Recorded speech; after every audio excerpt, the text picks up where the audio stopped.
A newly renovated median along a busy street in Queens now just looks like a beautiful garden. But as NJ Burkett tells us, it can do something much more important than just look pretty, especially on a rainy day like today. Can you see what they're doing? Do you know what they're doing?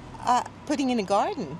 Looks great. Neighbors in Whitestone, Queens have wondered for weeks what was happening in the middle of Francis Lewis Boulevard, where the cement median at 21st Road was ripped up and replaced with tall grass and wildflowers, what city engineers call stormwater mitigation. A block away, you can see what it looked like before they did all that work. It's just nothing but cement. Cement with, a few weeds growing here and there. And of course, when it rains, the water has got nowhere to go. Climate change is battering the city's infrastructure, in the subways and in the streets.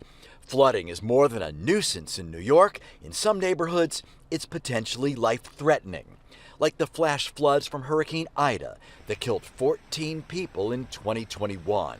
There are massive projects to protect the South Street Seaport and elsewhere. The new Whitestone medians and others in Forest Hills and Queens Village will absorb up to 5 million gallons of water a year. The project funded with $8.4 million in city and state money. What have you noticed over the years? Just a lot more flooding than they used to be. It seems like all our rainfalls are extremely heavy rainfalls. Yeah, they are. I think our infrastructure needs a little bit of a redo. I think it looks a lot nicer than a pile of cement. Yeah. I have not had problems with flooding at my house, but I know that there are a lot of problems with flooding in this neighborhood.